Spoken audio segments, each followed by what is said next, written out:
He was a dear, sweet man. You know nothing, Mr. Bond. You know nothing.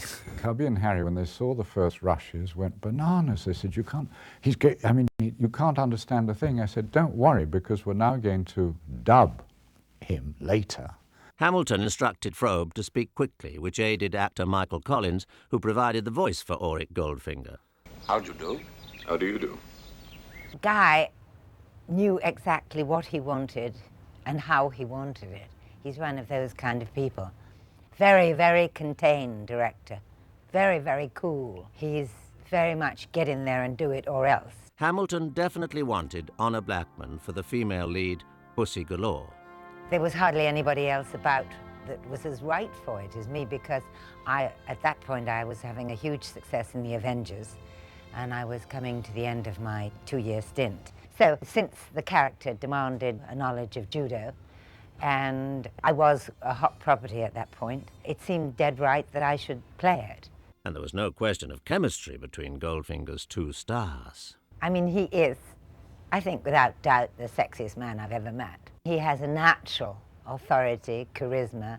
He's very virile. What would it take for you to see things my way? A lot more than you've got. How do you know? I don't want to know.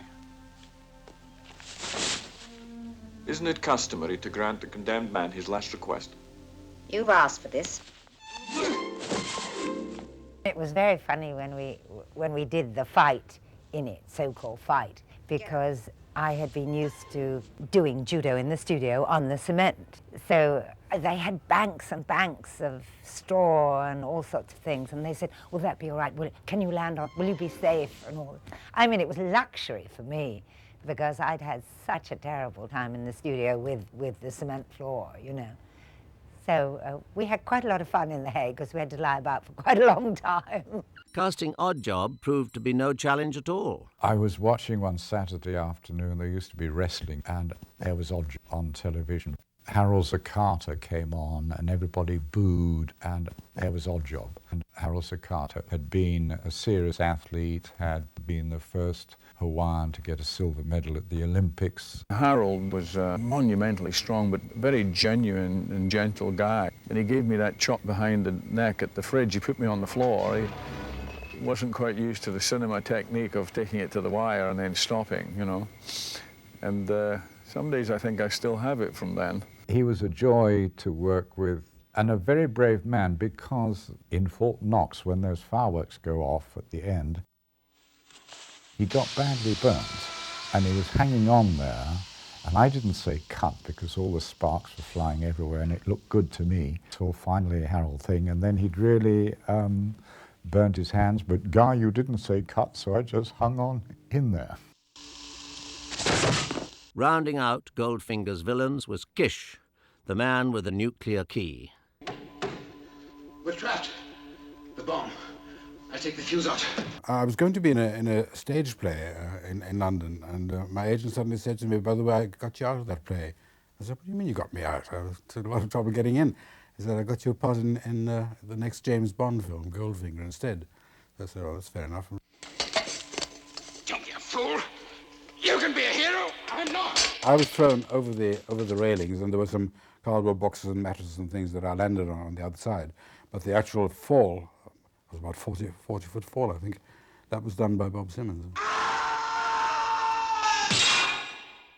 Mellinger was also armed with a camera, which attracted Harry Saltzman's attention. I was filming, which I shouldn't have done, I suppose. And I said to him, to make a joke of it, I said, I'm going to release mine before yours. And he wasn't very amused. Although in Goldfinger for less than 5 minutes, Shirley Eaton made an unforgettable impression with audiences around the world. It was a nice sensation, being painted all over with this fine brush. On Pinewood's D stage, makeup artists gilded Shirley Eaton. I was nervous and happy at the same time, and every now and again somebody would come in and pop their head around the door and say, how's she getting on, how's she getting on? To avoid problems of skin suffocation, there was a doctor on the set throughout this sequence. Guy Hamilton was extremely kind, and we got the shots done during one morning, which was really quite fast. This is my bank. The gold depository at Fort Knox, gentlemen. Mr. Big, somebody who wants all the gold in the world and is prepared to get some gangsters and gas everybody. I mean, if you believe that, monkeys can fly. So you've got to take it with a wonderful pinch of salt. The star of Goldfinger in terms of settings was supposed to be Fort Knox.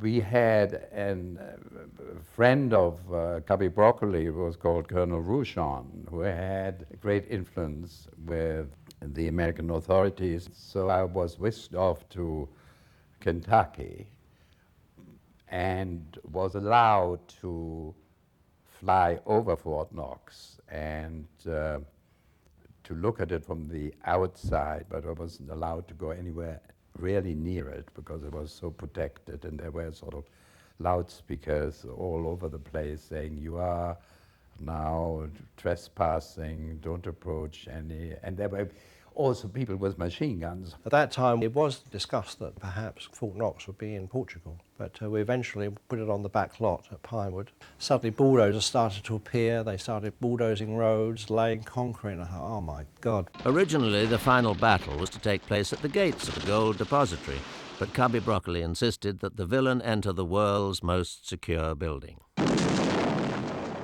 Richard Maybaum and Ken Adam agreed. Others argued that no one knew what the inside of Fort Knox looked like. I suppose that it's their underground vaults, and it's just bars of gold that go on trolleys, or rather like the Bank of England. Peter Lamont's realistic blueprints were not enough for Broccoli. He declared, "I want to see a cathedral of gold." And from there, Ken, designed his huge set with the elevator that covered a stage, and we made these huge heaps of gold. And interestingly enough, we did get a letter from the controller, or whatever she was, the lady who ran Fort Knox, and complimenting our art director on his imagination, because very few people have ever seen the interior of Fort Knox. Ken Adams's vision didn't stop at recreating Fort Knox. Another rich cinematic highlight is Goldfinger's rumpus room, where he entertains business associates. They closed up the fire. The Laser Room, the site of the most famous near-castration in screen history. Built on Pinewood's E stage, Sean Connery spent a very uncomfortable 3 days here in March 1964.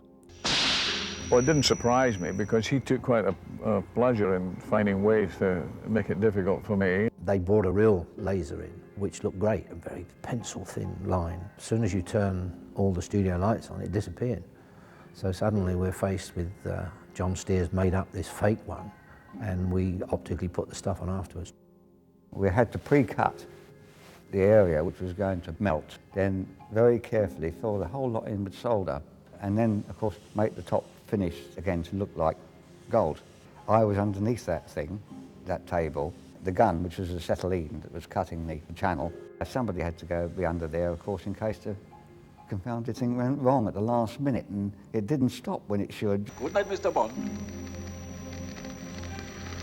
It came awful close, didn't it? It came awful close. Goldfinger's shoot called for locations in 3 countries. The first scenes actually shot were in Miami at the Fontainebleau Hotel on January the 20th through the 24th, 1964. A pared-down crew shot actor Cease Linder poolside at the hotel. I thought I'd find you in good hands.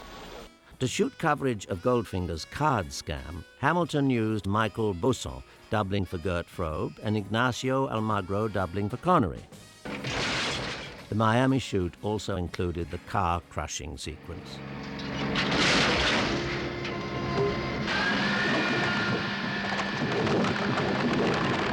When we destroyed a brand new Lincoln Continental being crushed, the whole unit was speechless, all of us, because it was like part of ourselves being destroyed. I never forget it.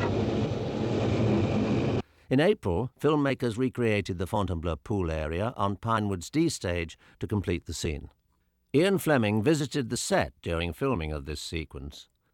Little more than a month before Goldfinger was released and Bond mania kicked into high gear, Bond's creator passed away August the 12th,